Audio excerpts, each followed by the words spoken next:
Hey, it's Mary DeMuth, and today I am talking about writing.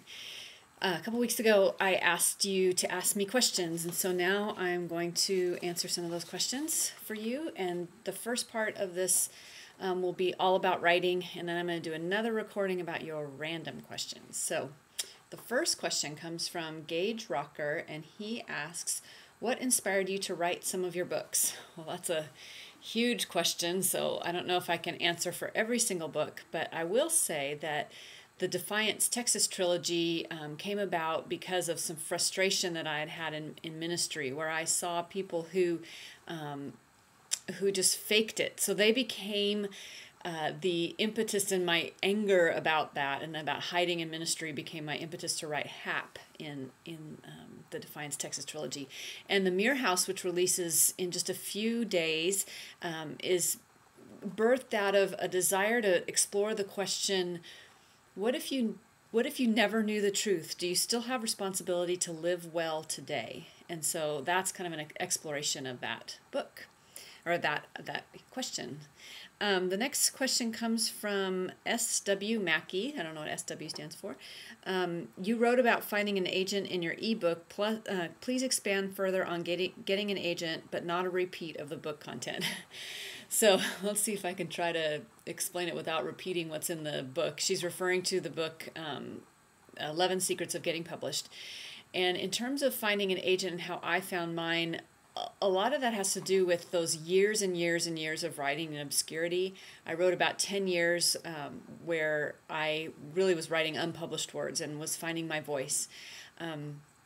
But when I started to become very serious about publication and finding an agent, that's when I joined a critique group and started to go to conferences. And then at my first major conference is where I met my first agent. I've had three, or I have had three. I'm on my third one right now, not because I'm difficult or problematic, but because they were moving around, and that's part of the reality of the publishing business, is that agents will move to become editors, editors will become agents.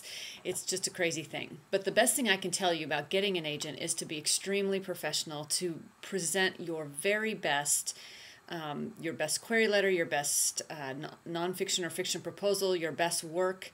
You don't want to do that prematurely because you only have one chance to make a first impression. Vern Goodman said, what single book except the Bible has influenced your writing more than any other? And I would say Leif Enger's Peace Like a River really gave me permission to write suspense with beautiful words. And for the longest time, I mean, I love suspense. I love mystery, but I felt like you had to write it a certain way, and that wasn't my style. My style is definitely more literary, but I wanted people to turn the page. I wanted them to know what was going to happen next, or want to know. And so he really gave me that permission, and that book has influenced me far more than any other book. Danny Nichols writes, what do you do when you don't feel inspired to write, and have you had to overcome a fear of writing? Actually, no, I haven't had to overcome that fear. I've written my whole life. It's not really been a fear. And when I don't feel inspired to write, I make myself write. And I believe that inspiration comes after perspiration, that creating those word counts every day and hitting yourself over the head and saying, do, you must do it, you must make your word count. That discipline has created a lot of inspiration. So you have to start first with the discipline. And if you don't feel like writing, you do it anyway. It's like exercise. Shauna Rumbaugh says, how do you silence your inner editor and critic and make them wait their turn in the writing process? Whew, that's a good one. When I first started writing, I didn't really have that inner critic. I kind of had the English professor, English teacher stuck in my head. I was an English teacher. I was an English major. So that happened. I read Anne Lamott's book, Bird by Bird, where she talks about writing crummy first drafts. And that really helped me to silence that critic. Anyway, as I've written more, and as I've been edited more by a variety of different editors, I get each little editor on my shoulder, and they're saying things to me. And it has been a discipline for me to shut them up and just tell them to be quiet. Otherwise, I'll never get a first draft down because they are very loud and catty, and they say all sorts of things.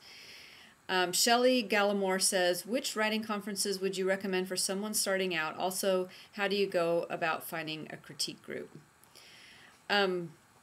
I personally recommend all sorts of writing conferences.